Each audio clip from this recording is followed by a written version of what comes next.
สวัสดีผู้ฟังทุกท่านยินดีต้อนรับเข้าสู่ช่องมหัศจรรย์แห่งกรรมมิราเคิลดีดพุทธศาสนากล่าวว่าการนอกใจคู่ครองเป็นเรื่องผิดศีลธรรมข้อ3ประพฤติผิดในกามการนอกใจคู่ครองเกิดจากกิเลสที่ไม่พึงพอใจในคู่ครองของตนจึงนำไปสู่การเกี่ยวข้องกับชายหรือหญิงอื่นหากสามารถควบคุมกิเลสและความถูกต้องในการดำเนินชีวิตคู่ปัญหาการนอกใจก็จะไม่เกิดขึ้นในสังคมปัจจุบันนี้จำนวนมากทำให้เกิดปัญหาครอบครัวแตกแยกเด็กมีปัญหาขาดความอบอุ่นขาดความรักจากพ่อแม่ไม่อบรมสั่งสอนคุณธรรมขั้นพื้นฐานของความเป็นมนุษย์ให้รู้จักผิดชอบชั่วดีไม่สร้างความเดือดร้อนให้แก่ผู้อื่นการนอกใจคู่ครองมีมาตั้งแต่สมัยพุทธกาลมีทั้งในกรณีที่ฝ่ายหญิงเป็นฝ่ายนอกใจคู่ครองวิ่งหาชายอื่นก่อนและก็มีฝ่ายชายเป็นผู้นอกใจคู่ครองของตนวิ่งเข้าหาหญิงอื่นก่อนสาเหตุการนอกใจในคู่ครอง 1. ไม่รู้จักพอไม่พึงพอใจในคู่ครองของตนแม้ว่าคู่ครองของตนจะสวยหรือหล่อมากแค่ไหนก็ตามหรืออีกกรณีหนึ่งคู่ครองของตนไม่สามารถตอบสนองความต้องการทางกามารมณ์ของตนได้ 2. ไปพึงพอใจอยากได้ทรัพย์ของผู้อื่นเห็นคู่ครองคนอื่นร่ำรวยสุขสบายตนเองอยากสบายบ้างจึงวางแผนแย่งชิงคู่ครองคนอื่นมาเป็นของตนเพื่อจะได้ครอบครองทรัพย์ของคนอื่นให้ตนเองสุขสบายบ้างซึ่งส่วนมากก็แย่งชิงมาได้แค่ชั่วคราวสุดท้ายสูญเสียทุกอย่างทั้งคู่ครองเดิมและคู่ครองใหม่เนื่องจากท่าแท้ของฝ่ายไปแย่งชิงเข้ามาไร้คุณธรรมอย่างไรก็จะแสดงออกมาทำให้ไม่มีใครต้องการคนไร้คุณธรรมมาอยู่เคียงข้างกายพุทธธรรมกล่าวถึงการแก้ไขปัญหาการนอกใจคู่ครอง 1. ต้องมีศีล 5เว้นจากการฆ่าสัตว์และชีวิตผู้อื่นยังรวมหมายถึงการไม่ทำร้ายทางกายวาจาและใจที่นอกใจคู่ครองของตนเป็นการทำร้ายจิตใจคู่ครองให้เกิดความแค้นความเสียใจเว้นจากการลักทรัพย์ที่มีเจ้าของที่เป็นสิทธิโดยชอบธรรมของผู้อื่นเว้นจากการประพฤติผิดในกาม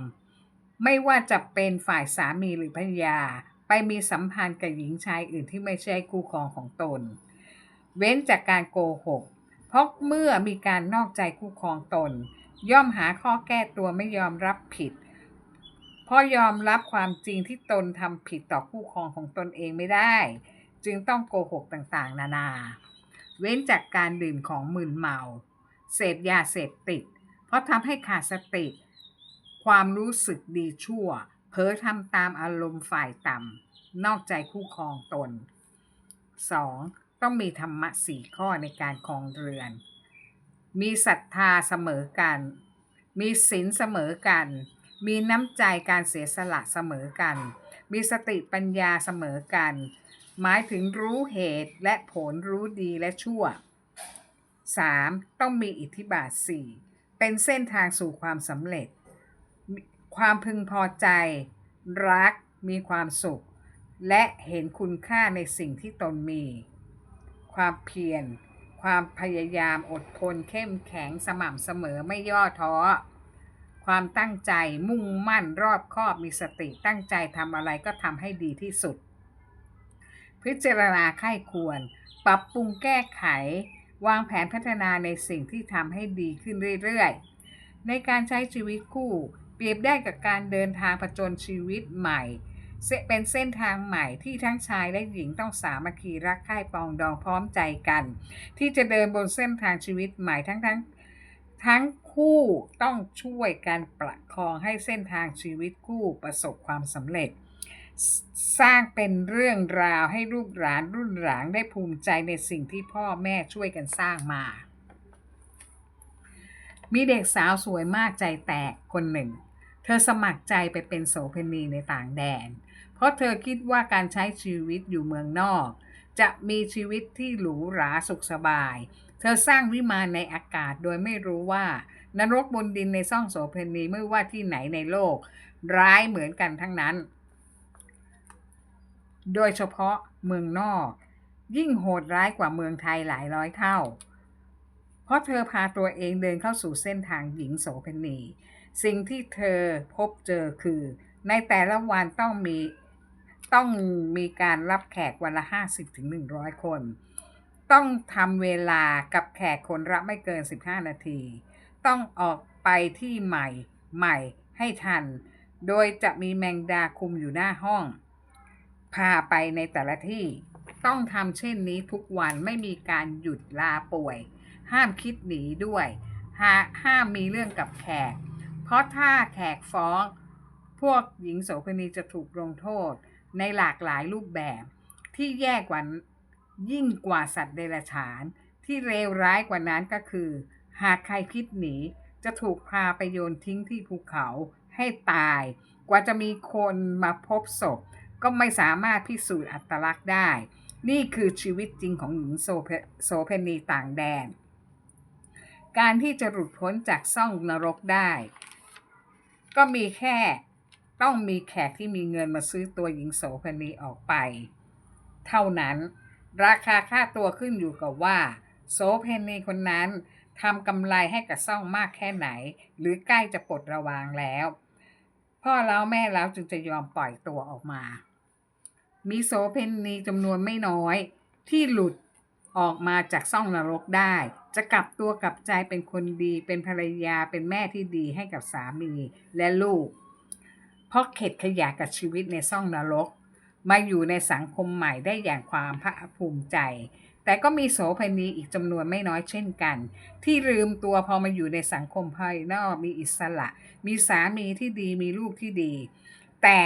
สันดานเดิมยังฝังลึกแน่นไม่สามารถเปลี่ยนแปลงตนเองได้หลงไหลในการสัมสอนเล่นชู้ไม่เลิกหน้าทรยศหักหลังคู่ครองที่แสนดีรักอย่างไร้เงื่อนไข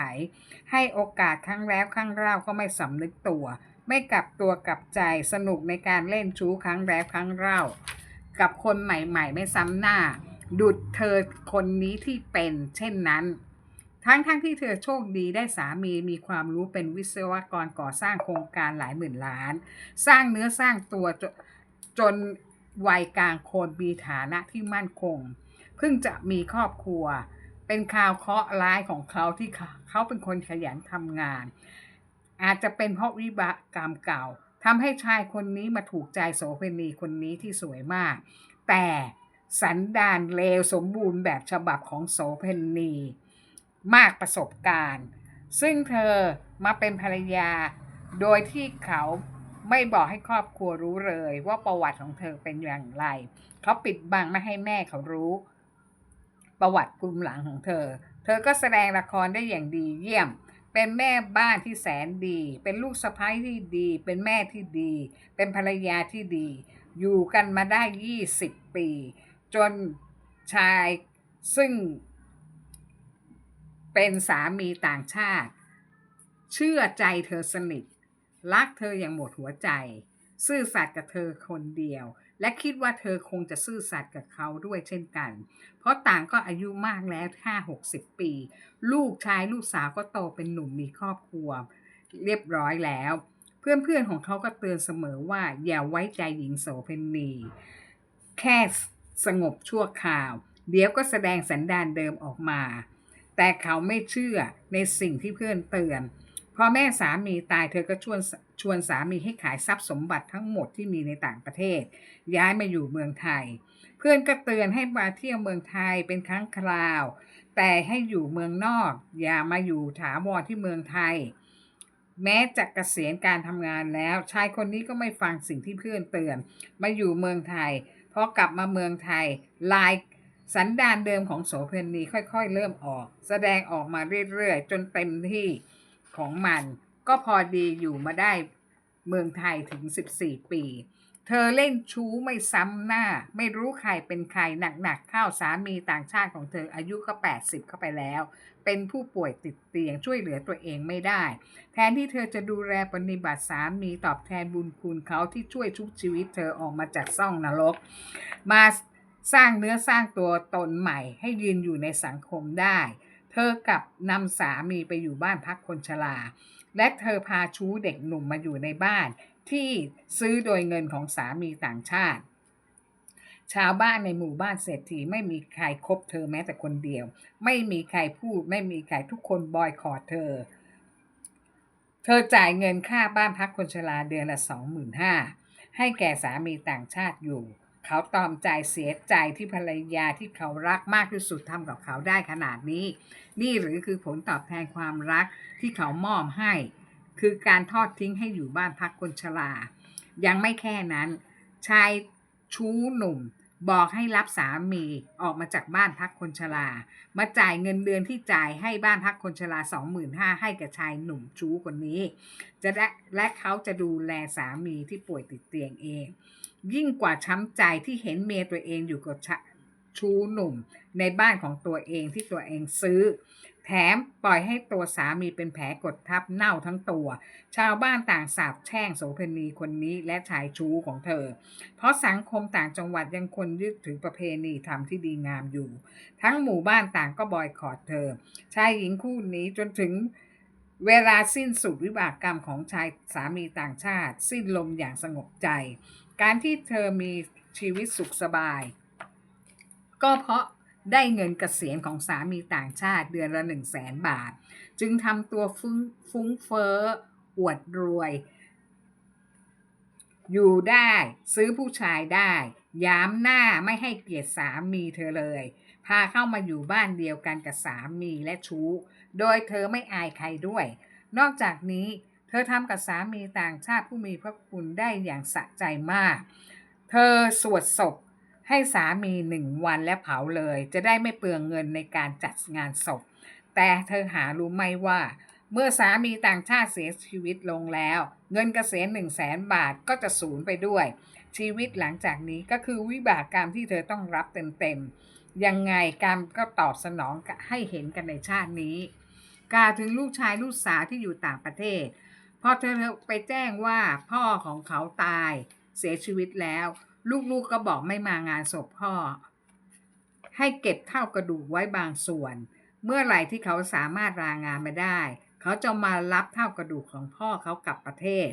เพราะเขารู้ทุกอย่างถึงพฤติกรรมของแม่ที่สัมสอนมีชู้ไม่เลือกหน้าทำกับพ่อเขาได้สารพัดเขาก็ตัดขาดการเป็นแม่ลูกกันเลยล้างผลาญเงินพ่อเขาทุกรูปแบบลูกๆบอกไม่จำเป็นไม่มาเมืองไทยอย่างแน่นอนมารับเท่ากระดูกของพ่อครั้งสุดท้ายที่จะกลับประเทศลูกๆบอกว่าไม่ต้องการเห็นหน้าชู้ของแม่